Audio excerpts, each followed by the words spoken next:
परमेश्वर बात करता है तो वो अपने वचन से बात करता है। अगर वो अपने खादम को भी भेजेगा तो वो वचन देकर भेजेगा। अगर वो किसी नबी को भी भेजेगा वचन देकर भेजेगा।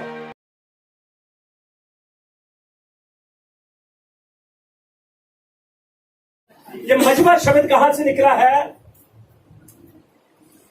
मजबाख से। हिब्रू में बोलते हैं मजबाख। मजबाख। बोलिए मजबाख। फिर से बोले मजबाख। और मैंने ब्रैकेट में लिखा है मजबाख। तो वेदी को क्या हिब्रू में बोलते हैं? खुदा कहता है मेरे लिए मजबाख बनाना। अब मजबाख किसका बनाना है?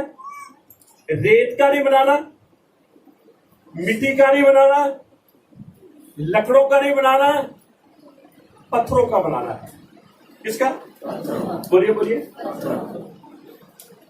यीशु जी ने कहा ना मैं अपनी कलीसिया बनाऊंगा इस पत्थर के ऊपर जिसके ऊपर मौत पताल कभी जीत। मैंने तभी बेटी से तुरंत आपको कलीसिया में ले आया क्योंकि आज परमेश्वर के साथ आपको संपर्क में आना है, परमेश्वर के साथ आपको बातचीत करनी है, तो आपको कलीसिया में शामिल होना ही पड़ेगा, कलीसिया के साथ जुड़ना ही पड़ेगा। मिलकर बोलेंगे हालेलुया। शैमुएल अगर हन्ना के पास रहता परमेश्वर की आवाज को कभी न सुनता। किसके पास था वो? कलीसिया में था। कहा था? परमेश्वर की आवाज आई उसको कि नहीं आई है? बोलिए बोलिए। जब कितनी बार आई? 3 बार। कितनी बार बुलाया? 3 बार। तो तीनों बार कहाँ गया वो? एली के पास। बोलिए बोलिए। एली के पास। सुने ध्यान से, एली की आवाज आ रही थी उसको।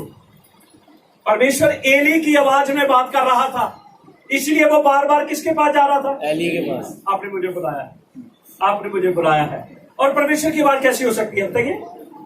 परमेश्वर को कोई चाहिए ना जिसके द्वारा वो बात करे। आज से 2000 साल पहले परमेश्वर ने बात की है आपसे मेरे से। किसके द्वारा? यीशु मसीह में। किसके द्वारा? आज अगर परमेश्वर बात करता है, मुझे पता नहीं दूसरी कलीसियाओं का, पर मुझे यहां पता है वचन के अनुसार अगर आज परमेश्वर बात करता है तो वो अपने वचन से बात करता है। अगर वो अपने खादम को भी भेजेगा तो वो वचन देकर भेजेगा। अगर वो किसी नबी को भी भेजेगा वचन देकर भेजेगा। लेकिन आज तो पता नहीं लोग किस तरीके से बात कर रहे हैं कि परमेश्वर ने मुझे ये कहा। वो वचन के साथ बिल्कुल मेल नहीं खाता, वचन के साथ बिल्कुल वो जुड़ता नहीं। मिलकर बोलेंगे हालेलुया। तो आज हम उस बात को लेंगे जब परमेश्वर अपने लोगों से बातचीत करना चाहता है और उसने हुक्म दिया मजबाख मेरे लिए एक मजबा बनाओ, मेरे लिए एक मजबा बनाओ। और मजबा बनाना किसका है? पत्थरों का। पत्थरों का एक ढेर। आपको पता है एलिया के दिनों में क्या हुआ? जब बाल देवता के कितने नबी थे? 450। कितने? एलिया चैलेंज कर रहा है उनको। एक बड़ी मुठभेड़ है जबरदस्त। एलिया अकेला है पर याद रखिए उसके साथ परमेश्वर है। आप अकेले कभी कभी अपने आप को महसूस करेंगे पर परमेश्वर आपके साथ है, जिसने ये वादा किया है कि मैं तुम्हें कभी नहीं छोड़ूंगा और कभी नहीं भूलूंगा। मिलकर बोल के हालेलुया हालेलुया। तो एलिया के दिनों में जब एलिया ने पता क्या किया? मजबे की रिपेयर की, बेदी टूटी हुई थी मुरम्मत की, 12 पत्थर लेकर 12 गोत्रों के नाम लिखे और एक बेदी बनाई। तो यहां पहली बात जो है, बेदी के पहला जो काम करना है उनको पत्थर लेना है और पत्थरों का एक ढेर तैयार करना है। आगे जाकर यही पत्थर पहाड़ बन जाएंगे। आगे जाकर यही पहाड़ यहां भी मुलाकात होगी, यहां भी मुलाकात होगी। मैं मुलाकात कराते हुए आगे बढ़ता जाऊंगा। बेदी के लिए सबसे पहली चीज कौन सी? पत्थर। बोलिए बोलिए। पत्थर। और वही पत्थर आगे जाकर पहाड़, और वही पहाड़ आगे जाके कलीसिया। उसने कहा ना मैं इस पत्थर के ऊपर अपनी कलीसिया बनाऊंगा जिसके ऊपर मौत पताल कभी जीत नहीं पाएगी। ठीक है। दूसरे नंबर पे लकड़े, मैंने पेड़ बनाया, लकड़ लेनी है। बेदी के ऊपर क्या करना है? लकड़े रखनी। बोलिए बोलिए। लकड़े रखनी है। पहाड़ के ऊपर क्या आ जाएगी? रूस। बोलिए। रूस किसकी होती है? लकड़ की। लकड़ की तो होती है। देखो अंत की बात है आदि में। तभी तो अब्राहम कहता, मैंने यीशु ने कहा कि अब्राहम मेरे दिनों को देखना चाहता था, उन्होंने देखा, उसने देखा भी। तो यही तो चीज दिखा रहा था कि ऐसा ऐसा होगा भविष्य में। मैं तुझे पहले बता रहा हूं क्योंकि तू तो जीवित रहेगा, तू तेरे साथ तो मैं अपने आप को जोड़ के रखूंगा। पहले नंबर पे खुदा कहता पत्थर लेना है, दूसरे नंबर पे लकड़ी लेनी है और तीसरे नंबर पे एक जानवर लेना है। तीसरे नंबर पे एक, पहले एक पत्थरों का ढेर बनाओ, ऊपर लकड़े रखो और फिर उसके ऊपर जानवर रखो और चौथे नंबर पे रस्सियां लेनी है। रस्सियां क्या करनी है? जानवर को बांधना है। जानवर को कहीं बेदी से उठकर भाग ना जाए। 5वें नंबर पे चाकू। एक हाथ में छुरा रखना है, क्योंकि बेदी के ऊपर जो जानवर को बांध के रख रहा है उसका मर्डर करना है। क्या करना है? उसको कत्ल करना है, उसका खून बेदी के ऊपर बहाना है। क्या सोचते हैं कैसे किया जाता होगा कत्ल उसका? टांग काटते होंगे, गर्दन। गला काटते होंगे। हाँ, ये आपने मोहम्मदों को देखा है क्योंकि वो गला काटते हैं। हमेशा मेमने के दिल में खंजर मारते थे। जो मेमना कुर्बानी का होता था उसके दिल में खंजर मारते थे। दिल फट गया, मौत हो गई और सारा खून बाहर। अगर गले से काटेंगे खून अंदर रहता है, ये याद रखना है। लेकिन जब दिल को टच करेगी चीज तो सारा खून जो है वो बाहर आ जाएगा। हालेलुया। तो दिल तक पहुंचने के लिए किसकी जरूरत है? खंजर की, चाकू की। ठीक है, आगे क्या है? लहू। लहू। फिर सारा लहू बह जाता है। जानवर की मौत हो गई। जानवर के प्राण किसमें थे? लहू में। बोलिए बोलिए। और सारा लहू बह गया। बह गया। ये 6 बातें होने के बाद फिर ऊपर से आग आती है। अगर इसमें एक भी बात अधूरी रह गई, यहोवा की आग नहीं उतरेगी। 6 बातें जब होम बलि करके चढ़ाना है, क्या करना है? होम बलि करके। बोलिए बोलिए। होम को हिब्रू, होम बलि को हिब्रू में बोलते हैं ओला। ओला टैक्सी नहीं, उसको बोलते हैं ओला, होम बलि को। 6 बातें करने के बाद फिर परमेश्वर की आग उतरती और सारी चीजों को स्वीकार कर लेती। कुर्बानी देने वाले की कुर्बानी मंजूर हो जाती। ये हाबल इस कुर्बानी को चढ़ाकर उसने परमेश्वर की हजूरी को अपने जीवन में महसूस किया। कैन ने भी कुर्बानी चढ़ाई, पर उसकी कुर्बानी के अंदर ये चीजें नहीं थी। अगर हाबल इन चीजों में से एक भी मिस कर जाता तो परमेश्वर की आग उनके ऊपर कभी भी नहीं उतरती। सुने ध्यान से। सबसे पहले क्या लेने हैं? पत्थर। बोलिए बोलिए। इसमें यीशु मसीह की मौत, इसमें यीशु मसीह का जी उठना, यीशु मसीह का वो स्थान जहां पर उसको मरना है, कैसे मरना है, वो सारा इस बेदी के अंदर जो मटीरियल रखा परमेश्वर ने उसमें सब कुछ बता दिया। हालेलुया। बात शुरू में हो रही, लेकिन अंत की बातें परमेश्वर जो है शुरू में अब्राहम को बता रहा है, नूह को बता रहा है, हाबल को बता रहा है। कुर्बानियां देने वाले बहुत हैं। आदम ने भी कुर्बानियां चढ़ाई हैं, नूह ने भी कुर्बानियां चढ़ाई हैं। कुर्बानी चढ़ाकर परमेश्वर के साथ मोहब्बत का इजहार किया जाता। लोग वैलेंटाइन डे बनाते हैं, क्या देते हैं एक दूसरे को? तो बोलो, फूल। क्या करते हैं एक दूसरे को अपने प्यार का इजहार। ये शैतानी काम है, लेकिन अच्छे लगते हैं। शैतानी काम अच्छे बड़े लगते हैं, लेकिन परमेश्वर के काम उतने बुरे लगते हैं। प्यार का इजहार करने के लिए उनको इन चीजों का इस्तेमाल करना पड़ता था। फिर परमेश्वर कहता था हाँ ये मेरे से प्यार करता है, और फिर खुदा कहता था मैं भी तेरे से प्यार। कभी तो उसने कहा हाँ अब्राहम मैं तेरा खुदा, मैंने जो कहा तूने वो किया। यदि मैं और आप भी वही करेंगे जो खुदा कहता है, तो खुदा मुझे और आपको भी यही कहेगा मैं तेरा खुदा हूं। हालेलुया।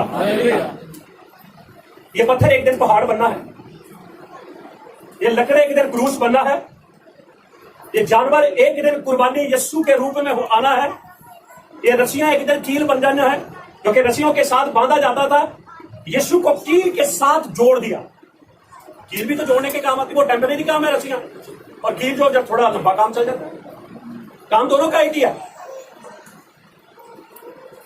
तलवार यीशु मसीह ने भाला, यीशु मसीह के कहां मारा? दिल में। बोलिए बोलिए। दिल में। दिल में। मेमने को कहां मार के मारते थे?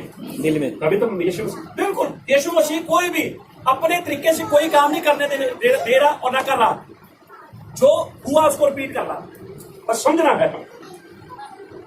ठीक है, लहू यीशु मसीह का प्राण, फिर आग परमेश्वर का न्याय संतुष्ट हो गया। जैसी कुर्बानी परमेश्वर चाहता था, क्योंकि बैल की कुर्बानी से वो खुश नहीं था, टेम्परेरी था, साल के लिए, भेड़ बकरों की कुर्बानी, पापी या मुर्दे की कुर्बानी से खुश नहीं था। उसको कामिल कुर्बानी चाहिए थी, उसको सिद्ध कुर्बानी चाहिए थी। और कामिल कुर्बानी, सिद्ध कुर्बानी सिर्फ यीशु मसीह की थी। अब उसके बाद कुर्बानी चढ़ाई किसी ने? नहीं। क्या मैं और आप कुर्बानियां चढ़ाते हैं? नहीं। क्योंकि कुर्बानी हो चुकी है, कुर्बानी हो चुकी है। मिलकर बोलेंगे हालेलुया। परमेश्वर के न्याय को संतुष्ट कर दिया गया है, क्योंकि परमेश्वर का न्याय जानवर का लहू या किसी गुनाहगार पापी का लहू परमेश्वर के न्याय को खुश नहीं कर सकता था।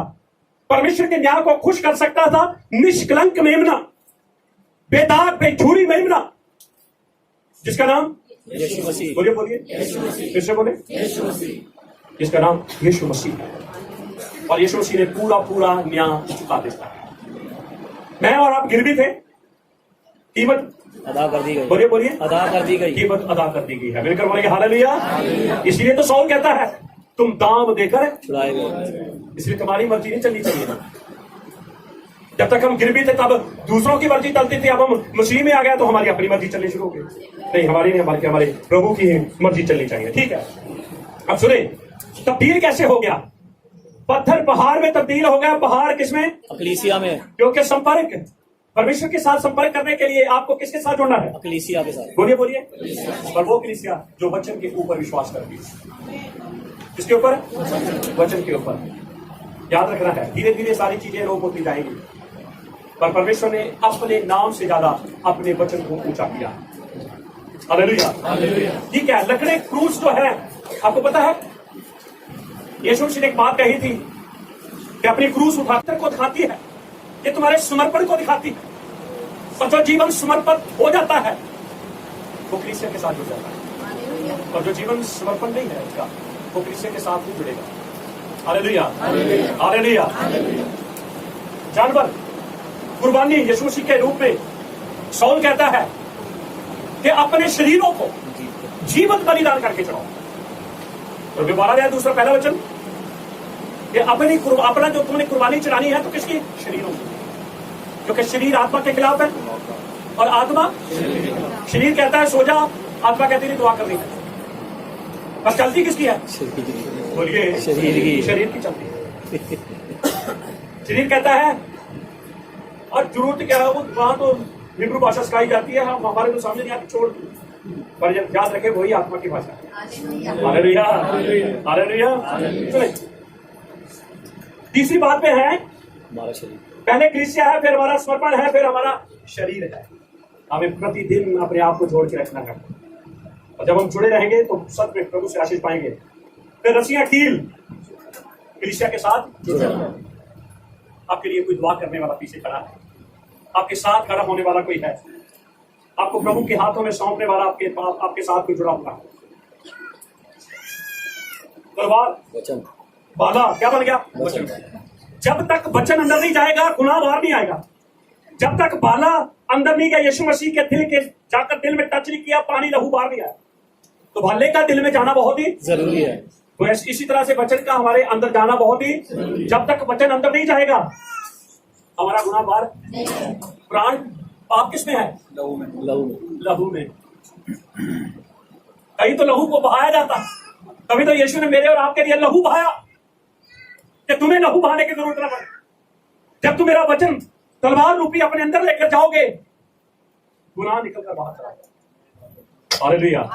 तभी तो दाऊद कहता है, परमेश्वर मैंने तेरे वचन को अपने हृदय में ताज में तेरे विरोध पाप अपना बिल्कुल बोले कि हालेलुया। जब वचन की तलवार अंदर चलती रहती है ना, तो फिर गुनाह जो है कट कट के बाहर गिरते रहते हैं, और एक दिन ऐसे आता है पूरी तरह से वचन जो है हमारे जीवन के ऊपर अधिकार ले लेता है। बिल्कुल बोले कि हालेलुया। लहू। ठीक है, लहू यानी कि प्राण हमारे पाप। तलवार अंदर की, वचन अंदर क्या? पाप बाहर है। जैसे भाला या चाकू उस मेमने को मारा जाता था, भाला यीशु को मारा गया, यीशु मसीह का लहू और पानी बात, तभी तो साबित हुआ यीशु मसीह मर गया। जब कीड़ों से खून निकला नहीं साबित हुआ यीशु मर गया है। जब कांटों के ताज से लहू बहा नहीं किसी ने कहा यीशु मर गया है। जब कोड़ों के द्वारा लहू बहा तब किसी ने नहीं कहा यीशु मर गया। जब गठशमनी बाग के अंदर पसीना लहू की बूंदे बनकर नीचे गिरा, किसी ने नहीं कहा यीशु मर गया। लेकिन जब दिल से खून निकला, फिर क्या कहा? बोलिए बोलिए, मर गया। बिल्कुल बोलेंगे हालेलुया। देखो कहाँ है अब्राहम, कहाँ मैं और आप कलीसिया? ये तो अंत की बातें है ना। हाँ जी। कब बताइए? शुरुआत में। ये बातें इस बात की ओर इशारा कर रही थी और ये बातें इस बात की ओर इशारा कर रही थी। बिल्कुल बोलेंगे हालेलुया। सातवीं बात, आग यानी के न्याय। और यहाँ क्या है? परमेश्वर की स्तुति, उसकी हजूरी। आज हम किसकी हजूरी में हैं? बोलिए बोलिए। परमेश्वर की हजूरी में। अगर इन बातों में से एक बात भी रह गई, परमेश्वर की हजूरी महसूस नहीं करेंगे। कलीसिया होनी बहुत जरूरी है। हमारा कलीसिया के साथ समर्पित होना बहुत जरूरी है।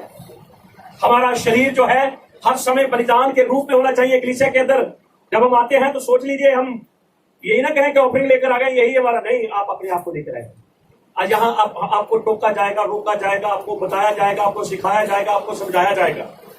मिलकर बोलेंगे हालेलुया। और फिर है जुड़ना। और फिर उसके बाद वचन। जब जुड़ जाएंगे इन चीजों के साथ, फिर वचन आएगा हमारे जीवन में। और फिर जब वचन आएगा तो फिर हमारे अंदर एहसास होगा कि हमने ये पाप किया है। हमें एहसास होगा हमने गुनाह किया है। हम डरेंगे और कांपेंगे। मिलकर बोलेंगे हालेलुया। और फिर उसकी हजूरी, परमेश्वर की हजूरी हमारे साथ है। आप चलेंगे तो लोग कहेंगे ये मसीही लोग जा रहे हैं। कौन जा रहे हैं? बोलिए बोलिए। जिन्होंने यही तो शर्तों को पूरा किया, तभी तो तंकिया में पहली बार लोगों ने कहा ये कौन है? मसीही। बिल्कुल मसीह जैसे। इनका उठना बैठना मसीह जैसा, इनकी बातें, इनके काम मसीह जैसे। इनको देख लो, मसीह को देख लो, एक ही बात है। क्या आप नहीं चाहते लोग हमें भी कहें इनको देख लो, मसीह को देख लो, एक ही बात है? मिलकर बोलेगा हालेलुया। तो बहुत बहुत बहुत ज्यादा हमें परमेश्वर के साथ जुड़कर रहकर उसकी महिमा करने की जरूरत है। और मैं विश्वास करता हूं कि उन दोनों की संपर्क वेदी के द्वारा, और जब वेदी खत्म हुई तो फिर संपर्क कलवरी पहाड़ के ऊपर यीशु मसीह के द्वारा। जब वो भी पिक्चर खत्म हो गई, अब आखिरी पिक्चर यही बची है। इसके बाद कोई पिक्चर नहीं है। सारी चीजें खत्म हो जाएंगी, कलीसिया खत्म नहीं होगी, क्योंकि उसकी नींव यीशु मसीह चट्टान के ऊपर। ये वही चट्टान है जो इसराइलियों के पीछे चलती थी और उनको पानी पिलाती थी। नदियों से तो पानी मिल सकता है, समुद्रों से तो पानी मिल सकता है, क्या चट्टानों से भी पानी मिल सकता है?